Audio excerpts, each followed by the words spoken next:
as a guest speaker Pablo Jaramillo, talking about the plight of the monarch butterfly. Pablo drove something like 6 hours from Morelia to come and be with us this morning.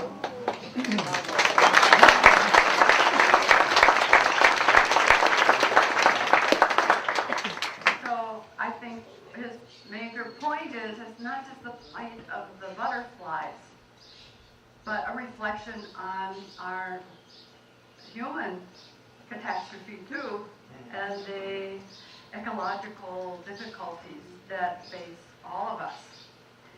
Pablo has an undergraduate degree in agriculture and animal husbandry and a doctorate in biology from the University of Western Ontario.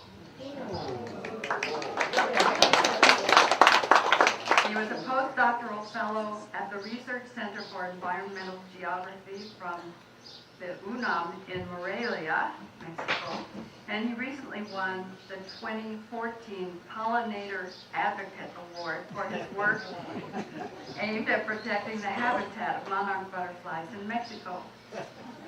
He currently works at the Research Institute for Ecosystems and Sustainability from UNAM in Morelia. Let's welcome Pablo Jaramillo.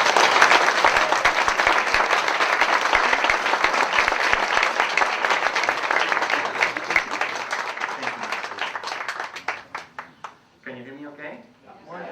Good. Good morning. Good morning. I'm so excited to be here. I'm also very excited to see so many people that sort of took the path of the monarchs, traveling from North America to Mexico. That's cool. That's really cool. So what I'm going to talk about this morning is very simply, how are we involved in monarch butterfly conservation or monarch butterfly behavior or monarch butterfly life, if you will. Are we all familiar with monarch butterflies? Yes. It's an iconic insect. We know it lives in North America and various parts of the world. We also know that it migrates, yes? And that's what makes this species so unique. I don't know if you're aware of this, but it's the only species of anything, of mammals or birds or anything, that has a multi-generational migration. Yes? This means that it passes on the information from generation to generation and somehow makes it back to the same trees that their great-grandparents were at. So if you allow me, I'll tell you the biology of the species. I'll tell you the life cycle of the monarchs. So let's start with monarch butterflies in Mexico. They arrive in November, sometimes around the 1st of November, which coincides with the Day of the Dead, making it even more spiritual, making it even more interesting. This year, they arrived on the 27th of November, and that was really weird, because they usually get here earlier than that. So we're thinking maybe climate change is affecting this. We're thinking that because it's still warm in North America, they say, oh, it's time for us to wait a little bit longer. It's not ready. The forests are not ready for us yet. So they arrived on the 27th of November, and what happens is they usually arrive in big numbers. So when they get to Mexico, to these mountaintops in Michoacan in the state of Mexico, they start fluttering all over the place, trying to find the right spot in the forest so they can form their colonies. All right, so they get to Mexico, they form their colonies in November. And they stay here December, January, February, March. And right at the end of March, something triggers the reproductive cycle again. And they start mating. As soon as they mate, the females go back. The ones with the transplanted brain, they go back to the US. They go back to Texas. and they fly along the same route where they came in. And then they get to these places in southern Texas, and the only thing they need to do is they need to find milkweed plants to complete their life cycle, to lay their eggs on the milkweed, and then the first generation in the United States is born. So that generation completes the life cycle in 5 to 7 weeks. It's very fast.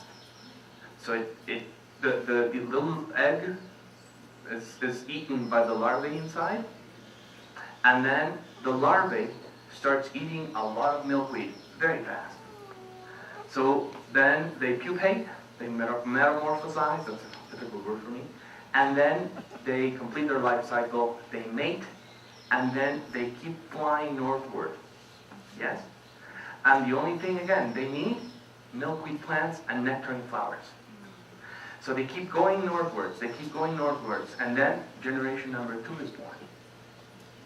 And that second generation still keeps going a little bit farther north, looking at Canada, and then generation 3 is born.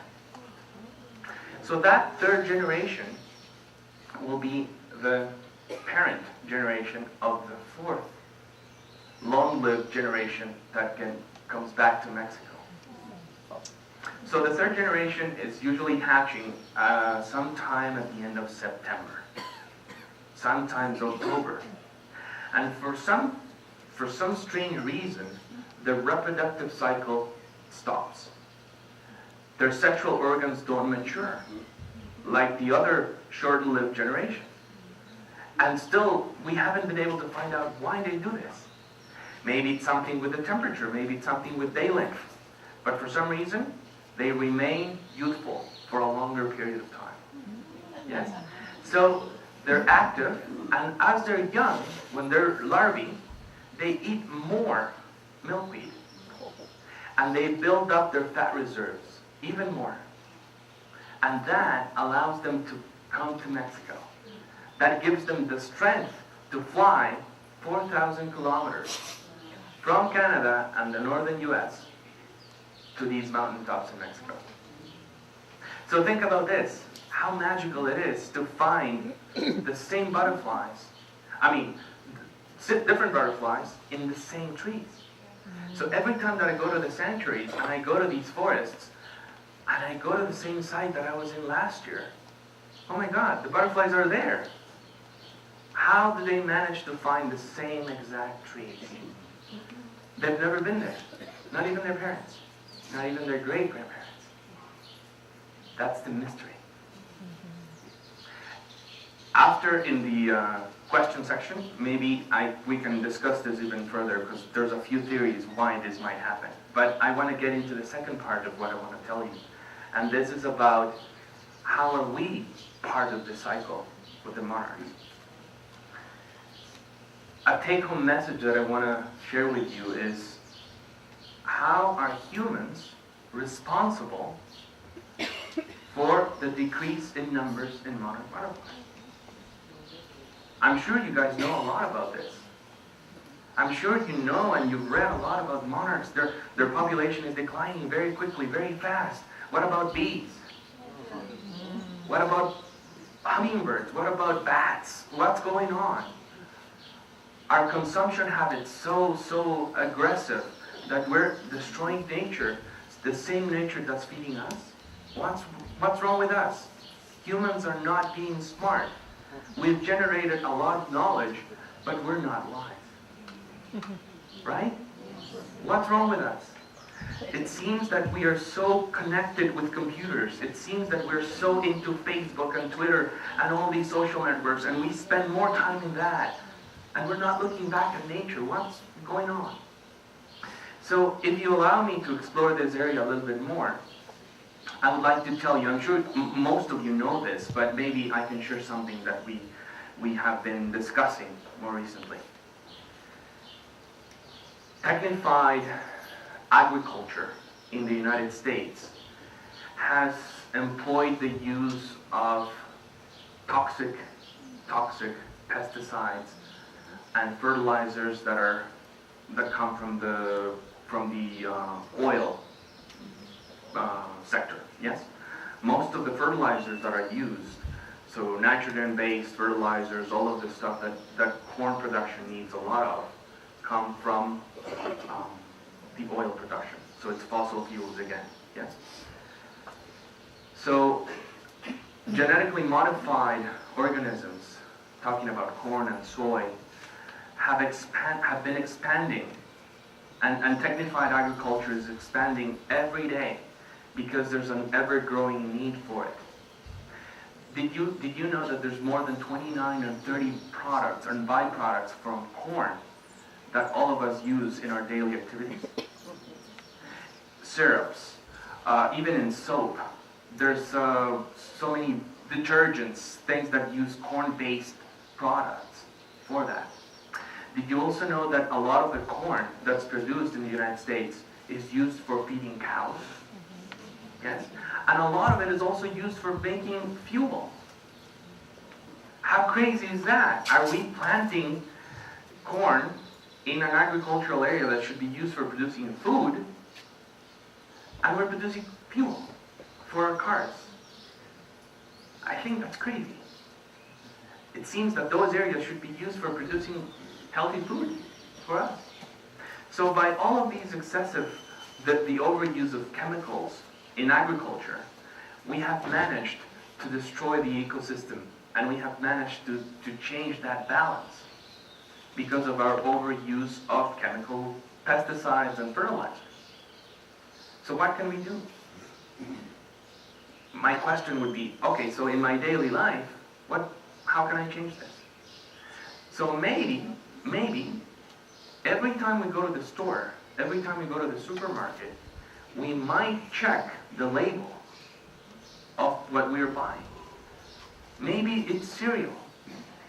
Maybe the cereal that we buy, maybe it's Kellogg's.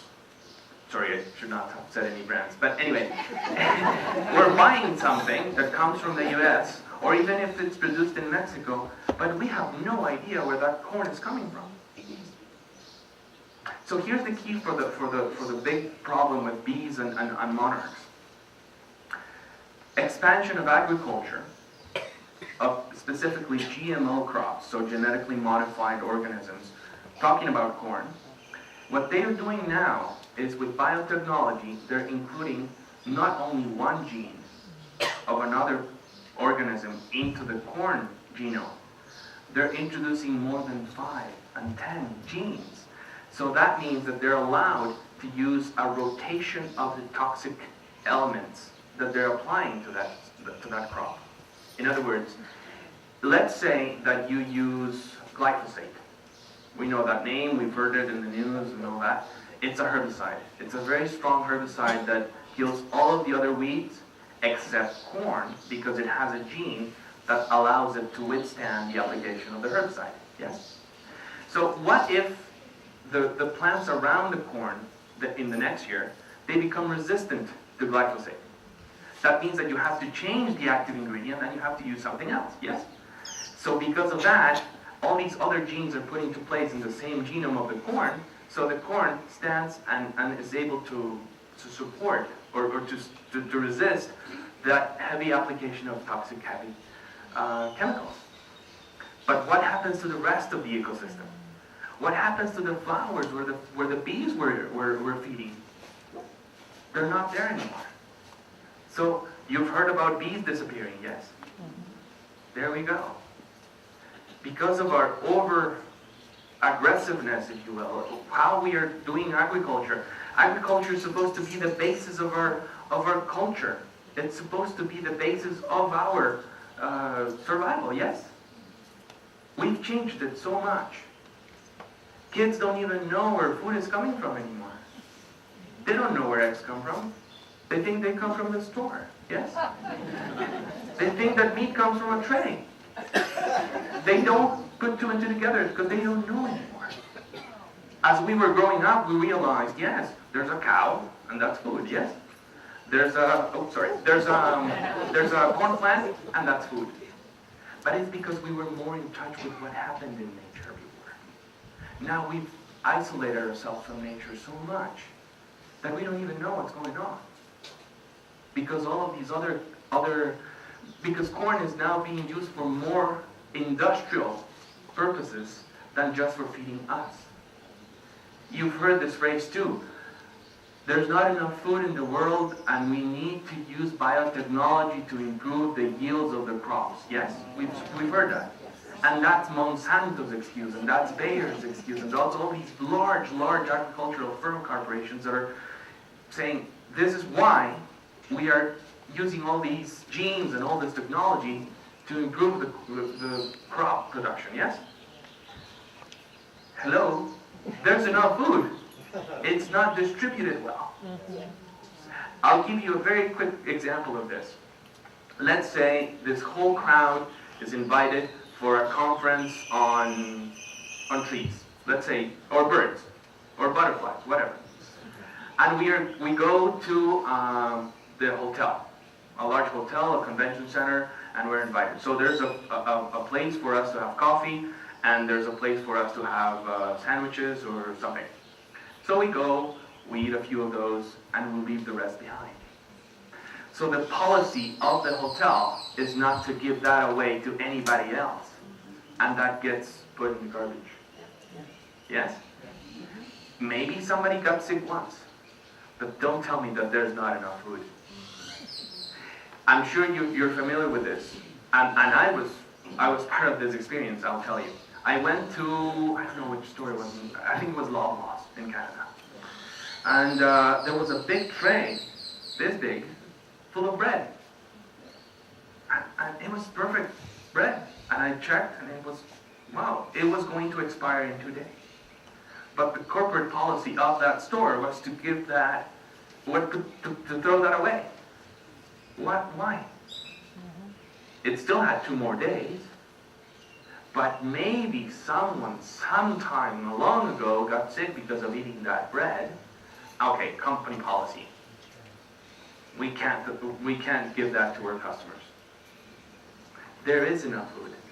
It's not well distributed.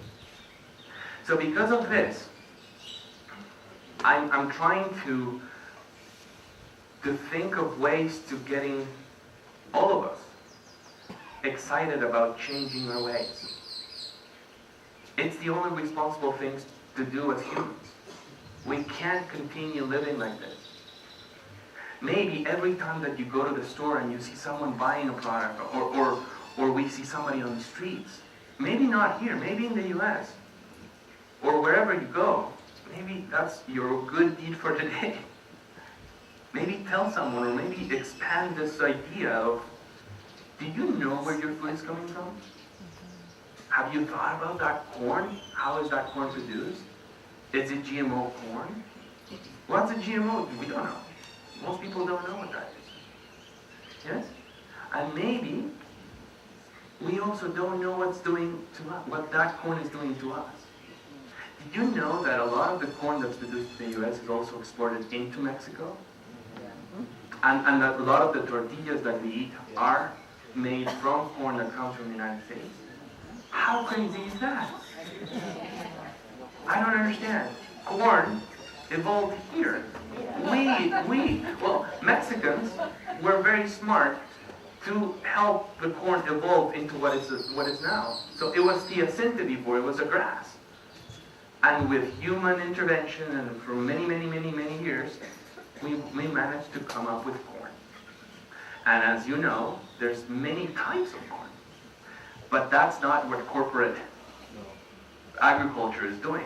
We only want a few species that are very high in yield, but we're not taking care of the variability, of the genetic variability that is very important for withstanding what's happening soon, and that's climate change, yes? We're not aware if the species that are present now will have the power to evolve quickly enough. I don't think we are going to be able to. Maybe the changes that are going to happen soon are going to be so aggressive that we might not even withstand what's going to happen. So, isn't it crazy to think that kids are unaware of how the world is going because they would rather spend more time in their iPods or Xbox playing whatever and not really thinking of what's going to happen next? So my message to all of you is, how can we, as human beings, change our ways a little bit, or at least become aware of what we're doing to stop that trend? Did you also know that Mexico is number one? Well, I think it is dropped to number 2 in child obesity, yes? Yes. Also diabetic children. And why do you think that is? That's one thing, but it's also all of the food that is coming from the United States. Local people from Mexico are not used to that type of food. And it's addictive. Sugar is addictive, salt is addictive. You know that nice powder that they put on top of pizzas, the MSGs and all that? It becomes addictive, and it's even more aggressive, or it causes more damage in native populations. We have not been aware of those. We have not evolved with those substances long enough. Sort of like milk. More people here are lactose intolerant than the white race, yeah? And that's because we have not been exposed to those agents in our food. So, what happens with the monarch butterflies? I see it as an indicator of human activity. I see it as an indicator of human expansion, human corporativism, human over-consumerism. So what do? Maybe everything we do is part of this big circle. I'm sure you've seen The Lion King, yes? The circle of life. And the monarch butterflies are trying to tell us something. Stop messing with agriculture in the way you're doing, because it's not helping other organisms. It's damaging the ecosystem in a way that we're not sure if we're going to have enough water or clean water. There's enough water. It's the same amount of water that has ever been in the planet. It's present now, except it's no longer clean. So it's going to be more expensive for us to clean that water. We're going to have to use filters. We're going to have to use all these fancy equipment, or reverse osmosis and whatever, to get water clean again. And that's because we're not taking care of what's happened before that. We're letting things to go too far. And younger generations are even less aware of this. Even less. All of you at some point in your life have been exposed to nature. And that's why you come here, because you enjoy nature. Somehow this is a wonderful place that you enjoy, and you like the plants and everything like that. But younger generations are no longer in touch, in contact with nature. They would rather have a faster car, or they would rather have a faster motorcycle, or a faster computer, and we need to get a new cell phone every month, or a new cell phone every 6 months, and we need to throw that away, and we need to get another one. So how is that affecting the monarch butterflies? I told you that the monarchs arrived on the 27th of November this year. Maybe all of our overconsumption of everything, even fossil fuels or everything, is changing the environment in such a way that the monarchs are trying to adapt. They're trying to tell us something. So, going back to an interesting thing about migration, and you might find this interesting because you also come from North America and you find this beautiful place here in Mexico. There's a theory why monarch butterflies come back to the same spots. And that is related to magnetism, yes? They seem to feel something that's present in those volcanic mountains. And that's how they orientate themselves and find the same spot. So the first thing they do is, okay, it's getting cold here.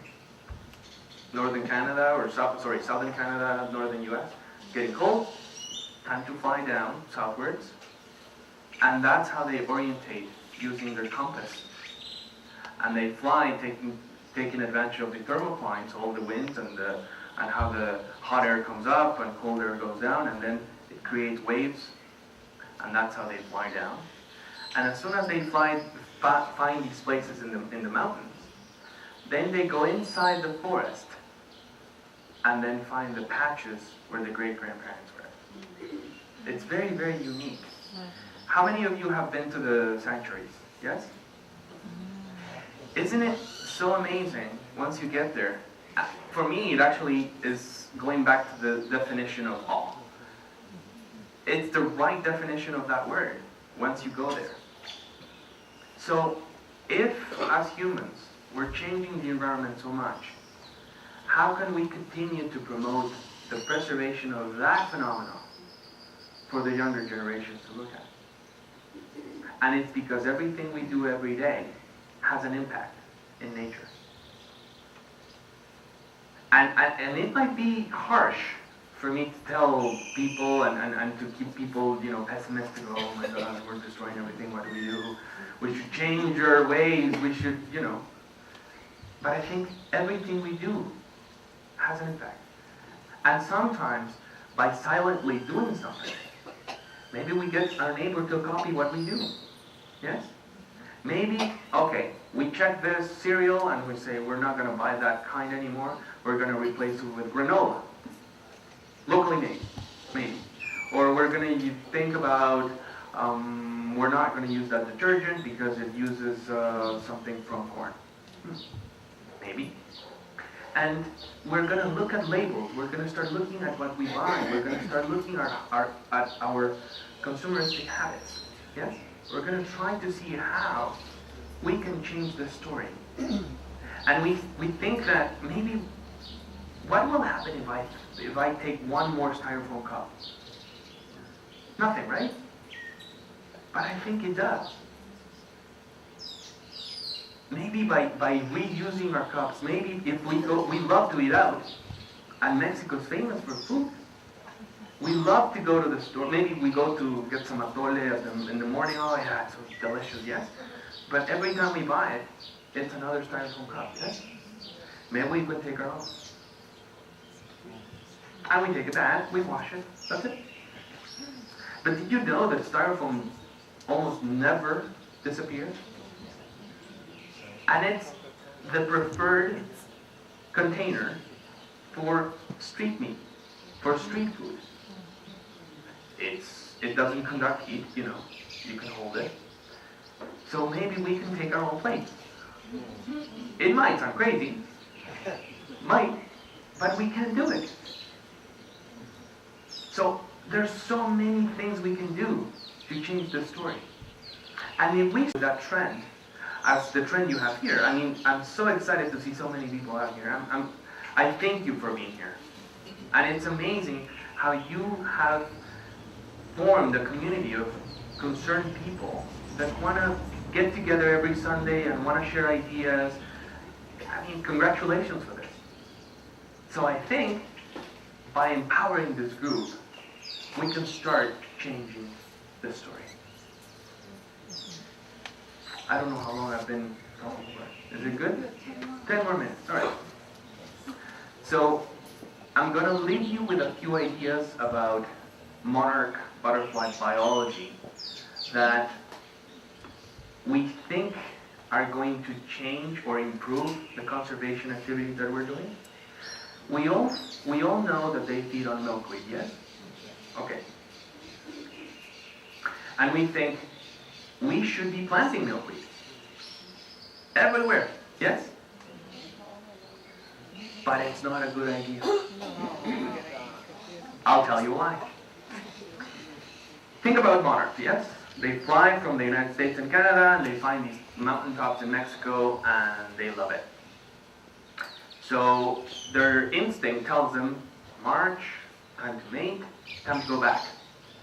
What if they fly from here to here, and they find milkweed right there? It might discourage their migratory cycle, and they would just rather stay. Yes? Right, not these snowbirds. So, the ideal thing for us to do is to understand what happens in Mexico, in the US, and in Canada, and think about what can we do in that environment to help the conservation of the migratory phenomenon. It's not that the monarchs are going to go extinct. It's that the migratory phenomenon might stop altogether. So if you think about planting milkweed along the corridor, the ideal thing to do is to look at your environment and see, oh, are there milkweed plants here? Maybe not. Maybe we should not be doing that. But we see butterflies feeding on nectarine flowers. So we should be planting those. But what happens in the US and Canada is completely different. We have to try to plant local species of milkweed. 2014, a study was published about tropical milkweed, Asclepias curaçavica, yes? Some of you might be familiar with that. It's the red blot. It's a beautiful yellow and red flower. It's that species of Asclepias that's grown that is actually more adaptable to various parts of the world. And that is the one that people have been planting. Okay, we're going to do something really good. We get internet, we get seeds from Asclepias curaçavica. Yes, we get it, we plant it, beautiful. Plants come up, monarchs go there. So there's a group of people from the University of Georgia that came down here and checked those butterflies. And it seems that that species of Asclepias is not giving them enough resistance to a parasite. Yes? So we're thinking we're doing something really exciting. We're protecting, we're planting milkweed. That's the food source for monarch butterflies.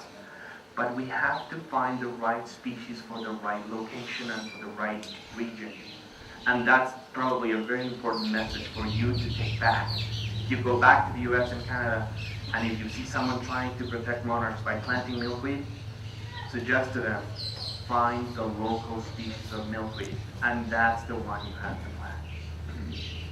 This study came out last year, and it's a very, very tiny parasite that because the monarchs are feeding only on, or mostly on that species of Asclepias, on that species of milkweed, it's not providing them with the resistance, or the cycle is not being broken for that protozoan. It's a little tiny spore-like protozoan that eats, or it actually weakens the monarchs. And sometimes when they metamorphosize, their wings are not developing well. And they can't fly well enough.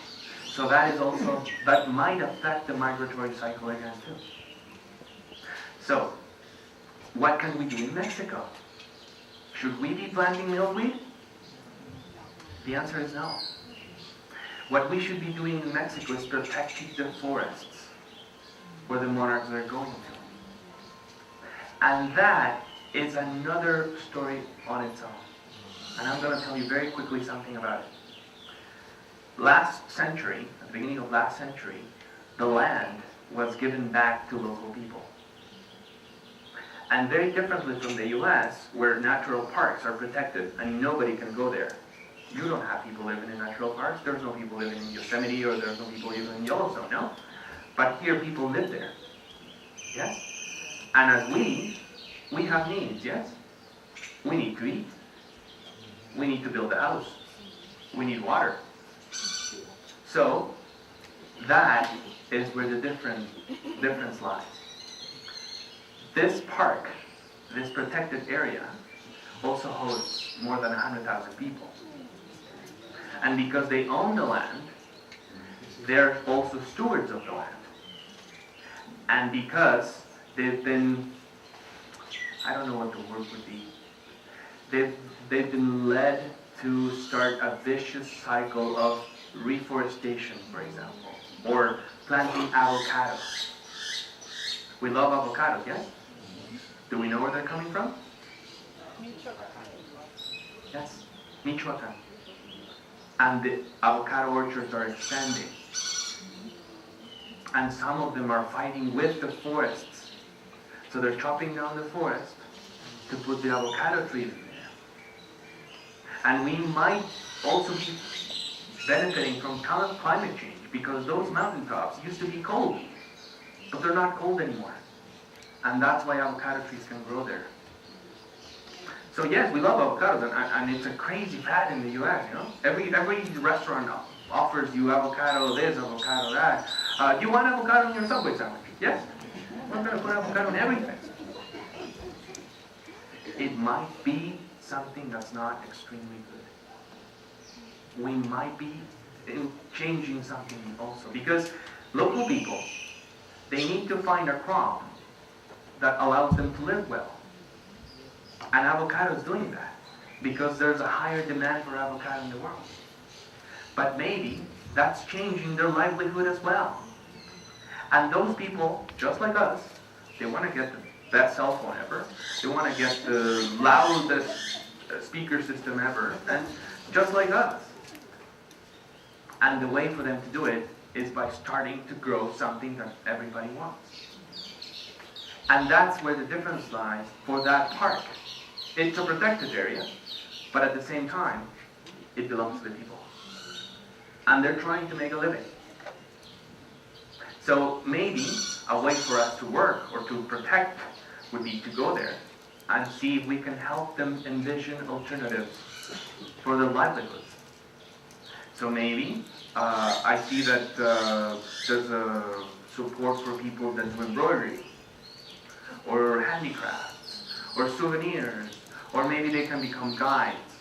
There are alternatives, but it requires for them to change their mindset. And that's very, very difficult to do.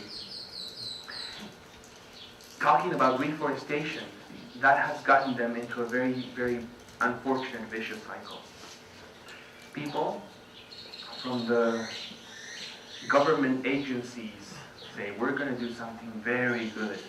We're going to reforest everything. Except, nobody goes and checks if they're doing it. The money's there. There's millions and millions of pesos devoted every year for the same activity. Every year, thousands and thousands of hectares claim to be reforested. Has somebody gone out there to the forest and see if they're planting the trees? No. They're not. They are planting some when the media come and take pictures of people planting trees.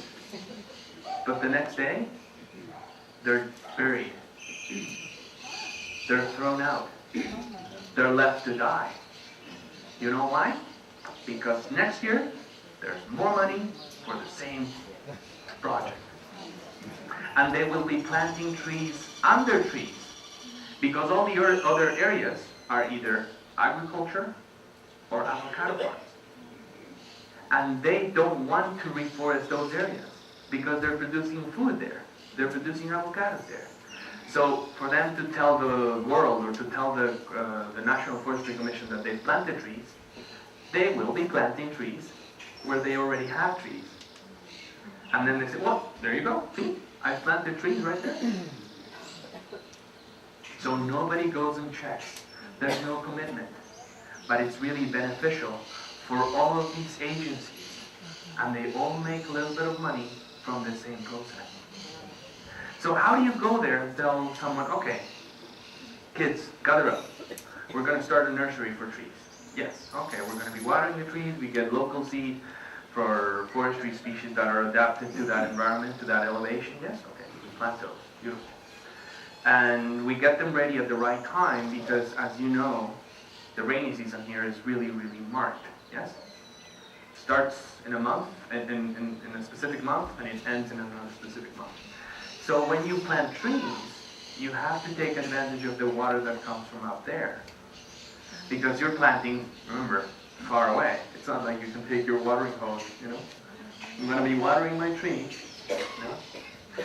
So what happens is all these children, all these young people that want to do something, you're trying to encourage them. Their mind is set to the old ways. And they say, how much money are you going to pay me for planting trees? No. This is your house. You have to protect your house. This is where your water is coming from. This is where your air is coming from. But how do you get a person that lives there and has been taught to plant trees by getting paid? How do you get them to change their mindset? So that's very difficult. So if we want to do something about the monarch butterfly migration here in Mexico, we should be paying attention to that. It's the social aspect of what happens in the forest. instead of corporate agriculture that's happening in the United States and Canada. So it's a very, very different story. So we might be thinking of doing something good. We're going to be planting milkweed. We're going to be planting trees in Mexico. But how is that done? How are trees planted here? Is there a follow-up? Are we monitoring the tree survival? In the US, we're planting milkweed. Which species are we planting? Where are we planting? Maybe, and here's an idea, maybe you have people that you know that can be working on this. Maybe it's time for us to think that highways and the sides of highways can be recovered into prairies. And those areas would be the ones that we would be planting milkweed at. Yeah? Anyway, this is all I have to say, and I'm open for questions.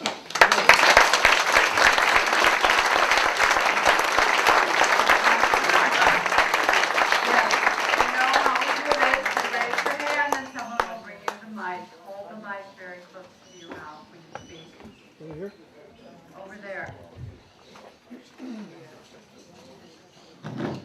I have a couple of questions, and I think that's the biggest concern of the butterfly population. People concerned with the monarch butterfly here, as far as attempts to save it. You mentioned that the tropical milkweed, is it not the native plant of Mexico? It grows here in Mexico, yes, it does. But we should not be promoting to plant it here. Okay. What plant should we be planting here? Here? Here you Flowers. No flowers. But once they leave their migration, they have to lay eggs somewhere. Yes. So it has to be a milkweed. Yes. Okay, so the tropical milkweed is not the native plant, and that's causing problems. So what I'm asking, what plant should we plant instead of the tropical milkweed? This place here is covered with tropical milkweed. Okay. The question is, would you like the monarchs to stay here? Okay, but where are they going to lay their, that's all I'm asking. Where are they going to lay their eggs? They go to the U.S. to lay their eggs. They won't make it that far. Oh, they do. Absolutely. They do every year. Every year they complete their The life. first generation flies that far. Yes, sir. Absolutely. It comes from the U.S. to Mexico. I understand that. And then in March, pregnant females go back. And they complete their life cycle in the southern U.S. The ones that stay here are probably the ones that are not strong enough to make it back. But if we provide them with more food here, we might be discouraging them more to go back. Of course, some do lay eggs here, and some stay back. But those will never complete the whole yearly migratory cycle, yes? Right. Because the ones that are here, maybe, are not really strong like the ones that go back and then back. Okay. But if we want some butterflies here, yeah, we can let those Asclepias curosavica, that's the name of the Okay. species. Yeah, what they're finding is that there are colonies, Local colonies. local colonies Yes. here, California, Texas. Yes. They're not migrating. Yes, yes. So is that possibly a reason? Well, do we want them? Look, that's a good point. Do we want the monarchs to continue migrating as they have done for thousands and thousands of years? Or do we want to start promoting the development of small colonies that are only local? Maybe the ones that go there and make it back have the strongest genes. And as a species, I told you, it's the only species that does this. Yes? Our next question. Next question, there? We are a very, very powerful community. We strongly believe in the power of one.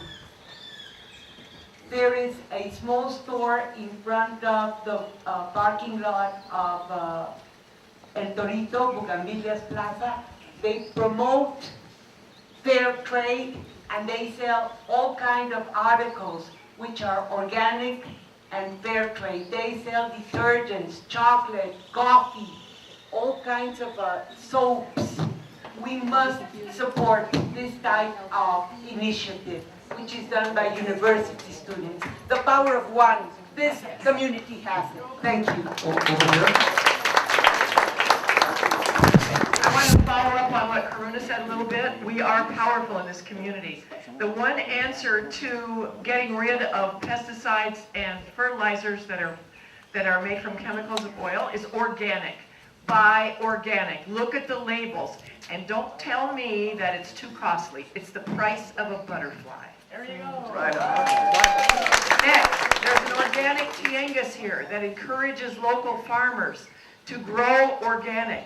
We have to support that. They have to be fed and be able to raise their families by getting money from raising organic, or they won't make it and they won't be organic anymore. Second, a piece of good news about organic. We worry about the U.S. and the agricultural chemicals. I'm an organic farmer in Nebraska. I have a small wheat farm there. The farmers there are waking up to the fact that Monsanto is not the answer. They are being poisoned by spraying their crops. They hate that. They're getting sick. And they're saying, wait a minute, what are we doing? Also, there are 3 brands of weeds now, goat weed and 2 others, that are not responsive to glyphosate Roundup. So they're looking at their fields, they're full of these chemicals, and they're full of weeds. And they're saying, wait, we got to change this. Organic is the way to change it.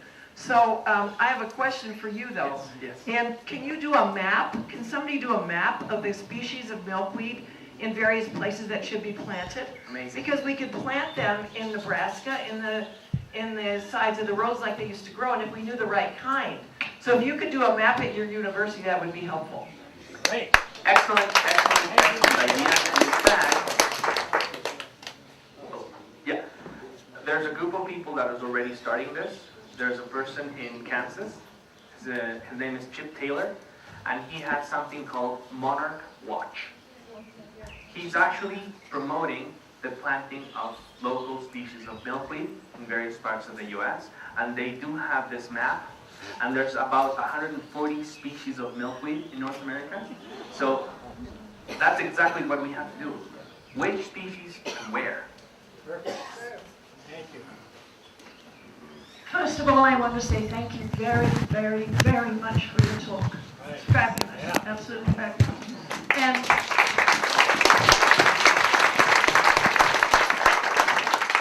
And I know that you're also preaching a lot to the choir. Yes. And I'm so grateful for all of us who are part of that choir. My question has to do, you were talking about the monarchs and the magnetism in the volcanic rock. Correct. How does our electromagnetic, all our technology, wireless internet, iPhones, all of that, do we know if that has an effect on the migratory pattern? Wonderful question. And I definitely don't know the answer to that. It might. There's some studies, I know that there's some studies that are being done on bees and how various wireless and Wi-Fi technologies are affecting their orientation, but I don't know if there's anything done in monarchs. I'm sure there is something going on, and I think it's affecting us too. Oh, yeah. I think we're not sleeping well anymore because of all the radiation, so it must be affecting the monarchs, but I'm not sure if there's a study done on that, or I don't know. Over here. Thank you for a very, very good talk.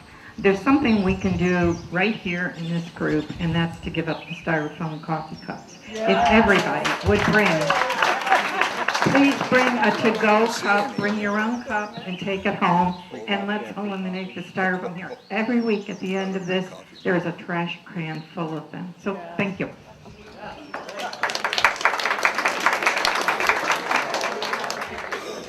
I think we have a theme here, but I wanted to ask you to embellish a little more on the, it's very easy to get hopeless around all of these things. Like, what could I possibly do to make a difference? But perhaps you could make that connection by talking for a moment about the butterfly effect, which seems very appropriate to this issue, and how the actions of one or some or a small community can have a profound effect. Wonderful initiative, wonderful idea. I think we cannot get discouraged. It's time for us to do something. And you've already mentioned a few alternatives and a few ideas on how to change this idea. But every time that we think, at least for me, every time that I think about a monarch butterfly, and I find that how strong their migratory cycle is and how strong of an organism it is, I get encouraged. I get excited about getting this to become a fad and thinking about the monarch as an iconic species even more on how we as humans are affecting nature. So maybe it can be our motto, it can be our driving force, monarchs and humans, or how we should respect the monarchs by respecting ourselves, or something like that. But you're absolutely right. I think we cannot let ourselves get discouraged by this. When you talked about the monarch, I'm over here for the about the monarch butterflies when they come in the mountains. We've been there in March when seen them flying. Now, when they come in November and October, do you see huge masses of them? Tell me about it, because that sounds exciting. Good. There are 19 sites that have been historically known to host butterflies. This year, only 7 of those had butterflies. The population dropped down so much from last year. I mean, I should tell you the story for the last 3 years. 2013, the population covered 1.19 hectares of forest. Then 2014, it was 0.67 hectares, less than a hectare. And then this year we saw a little increase. It was 1.13. But it's still very low. 1996, 20 hectares. As they come in November, you see them in large numbers, like clouds of butterflies. And they're all finding their spot. They're trying to find where to go. And every one of those colonies, every one of those 19 sites, has what it's called in Spanish, llano. It's a prairie. It's an area that's of volcanic origin and has not a lot of vegetation growing on it. And it's because there's a lot of, that's one of our ideas. There's a lot of heavy metals there from volcanic origin that might be creating that magnetism that drive them to go back to these areas, and then they find the forest. But we still have to prove this. We have to find out if there's something special in those llanos that make it so unique, so that they go back and say, oh, something here calls me, oh. And that's how they find it. So it's amazing to see them as they come in. Okay, we'll have our last question. So my question has to do with GMO corn in Mexico. I thought it was banned. It is banned. So why is U.S. corn getting down here? Oh, production of GMO corn is banned in Mexico. And that's a really good thing, because I think it was in the news recently. The court case, there's a local group of people fighting against the planting of GMO corn in Mexico, but there's nothing about importing GMO corn into Mexico. So it's being produced in the US and Canada, but it's because it's cheaper, because there's subsidies for the farmers in the US, and that corn is being sold to Mexico. And it's being used in Mexico for production of anything. Okay, we have, I think, one last question. Right? Or that was it? That was it. Oh,